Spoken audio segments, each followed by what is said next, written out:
So hello friends, आज की इस वीडियो में हम पढ़ने वाले हैं केमिस्ट्री का एक नया चैप्टर जो कि हमारी science NCERT science class 8th का थर्ड चैप्टर है, that is synthetic fibre and plastic. So synthetic fibre and plastic में सबसे पहले हम पढ़ने वाले हैं एक टॉपिक जिसका नाम है fabric.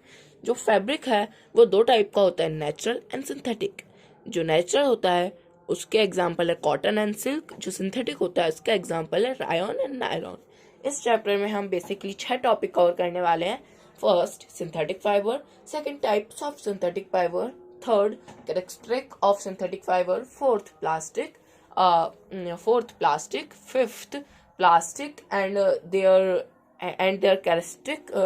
And fifth topic, plastic and the environment. So synthetic fibre होता है उसको हम बोलते हैं मैनमेड फाइबर। सिंथेटिक फाइबर बनाया जाता है ह्यूमन बीइंग्स के द्वारा एक प्रोसेस से, एक केमिकल प्रोसेस से, और उस केमिकल प्रोसेस को हम कहते हैं पेट्रोकेमिकल प्रोसेस।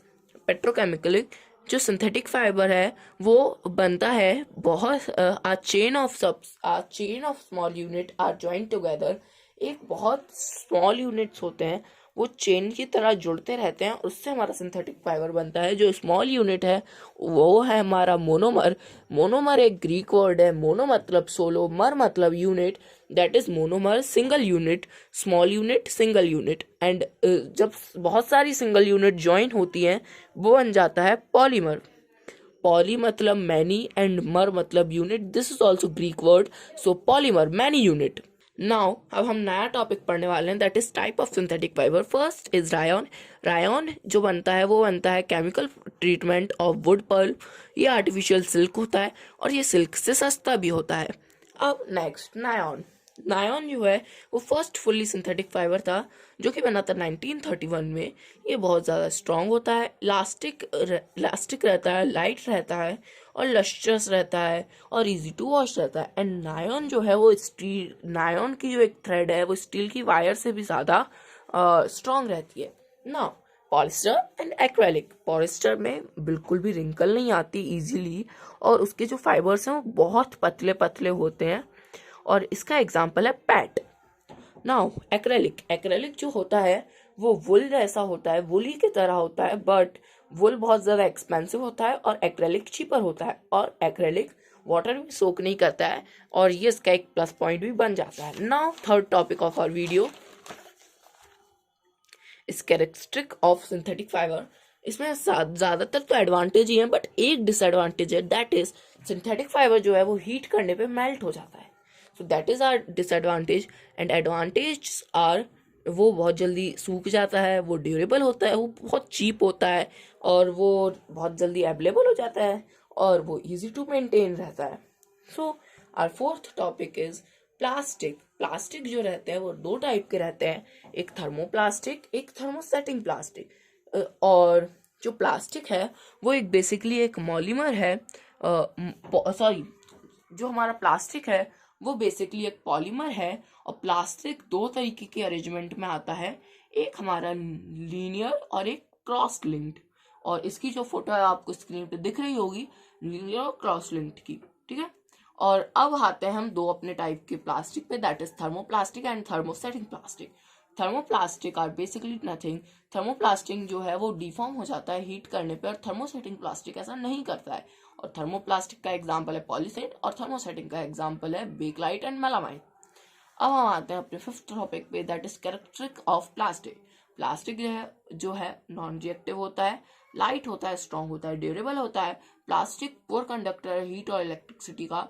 और इलेक्ट्रिक वायर के ऊपर जो कवरिंग होती है वो भी प्लास्टिक की होती है जिससे इलेक्ट्रिसिटी कंडक्ट ना हो। टेफ्लॉन एक प्लास्टिक है जिसके ऊपर ऑयल एंड वाटर स्टिक नहीं होता है। मेलामाइन एक प्लास्टिक है जो फ्लेम रेजिस्ट है और ये एग्जाम्पल है थर्मोसेटिंग प्लास्टिक का।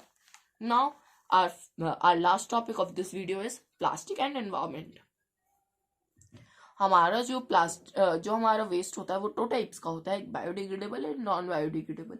बायोडिग्रेडेबल जो होता है वो बहुत जल्दी डिकम्पोज हो जाता है, नॉन बायोडिग्रेडेबल सेवरल ईयर लेता है डिकम्पोज होने के लिए। और जो प्लास्टिक है वो हमारा नॉन बायोडिग्रेडेबल में आता है। अब क्या क्या मेजर लेने चाहिए हमको प्लास्टिक को यूज ना करें, और जो नॉन बायोडिग्रेडेबल है वो बहुत ज़्यादा गंद भी फैलाता है, बहुत ज़्यादा इन्वायरमेंट फ्रेंडली नहीं है। तो क्या मेजर लें जिससे नॉन बायोडिग्रेडेबल वेस्ट कम हो? So use cotton and jute bag, not poly bag. Poly bag की जगह आपको जूट बैग यूज करना चाहिए और कॉटन बैग यूज करना चाहिए। Biodegradable and non biodegradable waste को सेपरेटली करना चाहिए। ग्रीन डिब्बे में बायोडिग्रेडेबल वेस्ट, ब्लू डिब्बे में नॉन बायोडिग्रेडेबल वेस्ट।